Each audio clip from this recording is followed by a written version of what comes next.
Hello everybody, welcome back. We're going to read Chapter 5 of Mallory McDonald, Super Snoop. It's called Week in Review. I've read this book before and, and this part is kind of long, so you might want to settle in, get cozy, because it's going to be a pretty long video, but not too long.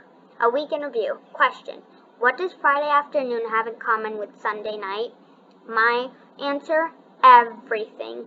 If you're wondering what I mean by that, I'll tell you. On Sunday night, I read Winnie's email to Max that said they were going to do something in his room. I spent all week trying to figure out what that something was. It is now Friday afternoon, and I still don't know exactly what it is that they have been doing all week in his room. I know what they told Crystal they were doing. I know what they told Crystal that they were doing. I know what Crystal says they weren't doing. But I didn't see them doing it. Here's what happened. Monday. On Monday after school, I tried to answer the "what are Max and Winnie doing in his room" question by knocking on his door and asking them that question. When I asked, Max's answer was "get lost."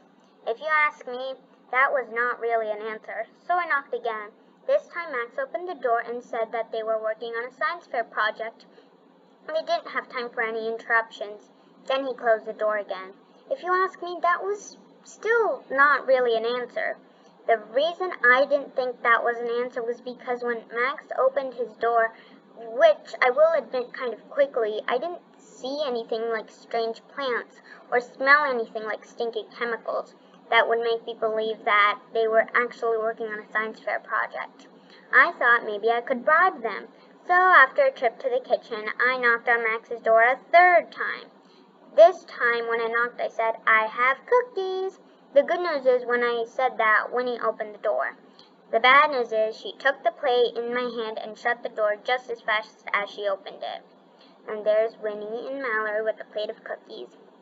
That was when I told Crystal that Max and Winnie say they were working on a science fair project in his room, but that I don't have any proof that that is what they are doing. Crystal says that she had all the proof she needed that they were doing what they said they were doing because she checked on them, and when she did, they were doing exactly, and that was exactly what they were doing. Then she said the only other proof she needed was proof that I was doing my own work. She escorted me to my room and closed the door and said she would be back in a little while to check. Then she said something else about me needing to spend the rest of the afternoon doing my work and not worrying about what my brother was doing. So that is what I did, and not because I wanted to, but because that is what somebody named Crystal made me do. Tuesday. On Tuesday after school, Max and Winnie were right back in his room, right where they had been the day before. Even though Crystal said Max and Winnie were still working on a science fair project, I wasn't so sure that was exactly what they were doing. The reason I wasn't sure was because when I asked if I could see their project, they said no. That made no sense to me. They said they were working on a science fair project, not a secret project. So I decided to find out what they were doing in his room. Here's what happened. I put on black leggings and a long-sleeved black t-shirt. I put on black socks and shoes and gloves and a hat. I put on dark glasses. Then I got out my magnifying glass and tape recorder.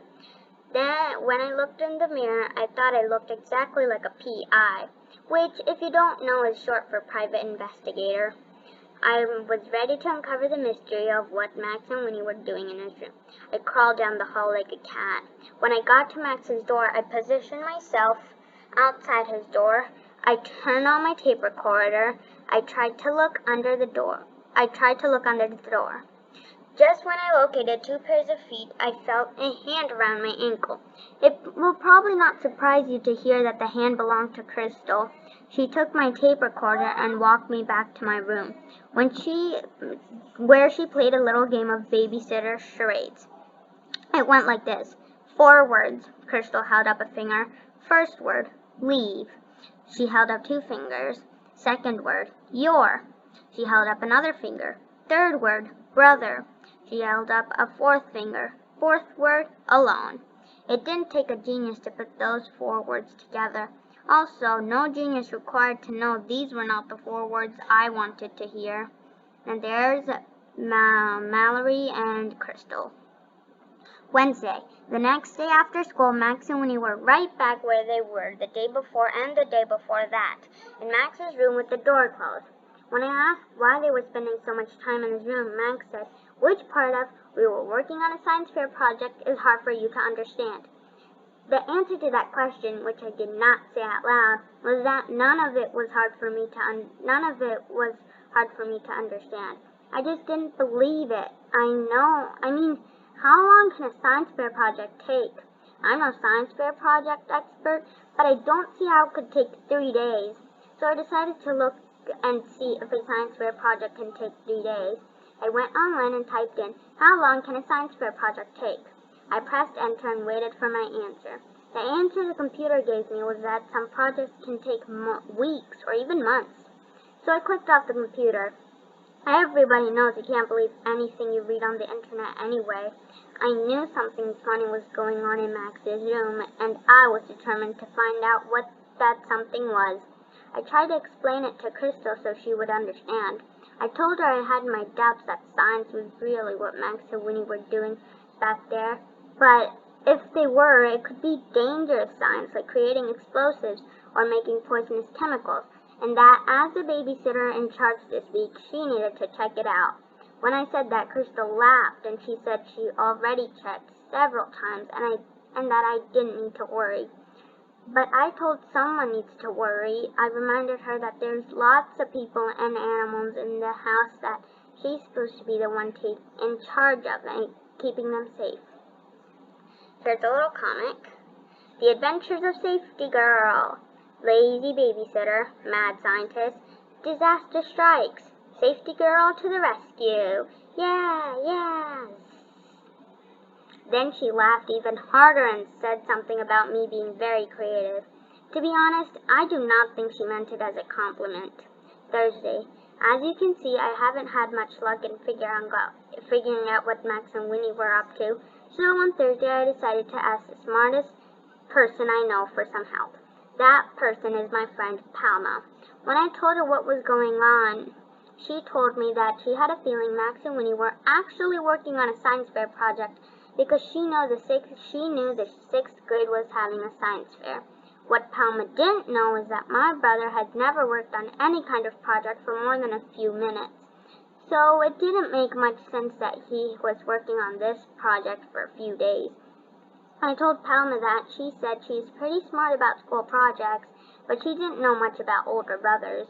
She said the only thing she knows about them, and she said she only knows this from books she's read, that it's generally best to leave them alone when they don't want to be bothered. So there's Palma with the glasses, and there's Mallory. Then she said that if I needed to know more than that, the person I should ask is Helpful Hannah. I slapped my head when she said that. I don't know why I haven't thought of it before. Everyone knows Helpful Hannah is the most helpful advice columnist on the internet. That is, if it's help you need, Hannah is the one to go to. When I got home from school, I sat right down at the computer and started my letter. Subject: my brother and his girlfriend. Malgal, that's Mallory. To Helpful Hannah, well, that's Helpful Hannah. Dear Hannah, I'm a 10-year-old girl with a problem. My older brother has a girlfriend, and that they don't want me anywhere near them. They have what you might call a closed-door policy, which means they have been spending a lot of time in his room lately with his door closed. They say they're working on a science fair project. My babysitter says the same thing, but here's what I'm saying. This is rude. Rude, rude, rude. He says he should open his door and let me in. Don't you agree? I'm sure you do. Also, don't you agree that since my brother is my brother and we live in the same house, he should have to include me in what he's doing if I want to be included? Thanks. I knew you would agree with everything I'm thinking. Just writing to you makes me realize that I'm not the one with the problem. It's my brother who needs help. When you write back, you do not need to address your letter to me. You can address it to my brother. His name is Max. Just tell him to open his door and let me in. Thanks again. Problem solved. Signed, Little Sister without a problem. When I'm done typing, I clicked off the computer and ate a banana. All I had to do was wait for helpful Hannah to help. Friday. It's Friday afternoon. Max and Winnie are still in his room. I still haven't figured out what they're doing in there, and I still haven't heard from Hannah. When I was in 3rd grade, my teacher, Mrs. Daly, taught us an expression, when opportunity knocks. She said it means when an opportunity comes along, you shouldn't let it pass by you. As far as I'm concerned, opportunity has not knocked this week. Everything I've tried has failed, but I'm not going to fail again. I'm going to solve this mystery. I go into the kitchen and take a good look around. Then I take out a notepad, some pencils, a bag of M&Ms, and some cat treats. I take a deep breath. I have everything I need to solve this mystery. Well, I have everything I need to think of a way to solve this mystery, which is exactly what I'm going to do now. And that's the end of that chapter. On chapter 6, we're going to read A Girl with a Plan. So I'll see you in the next video. Bye!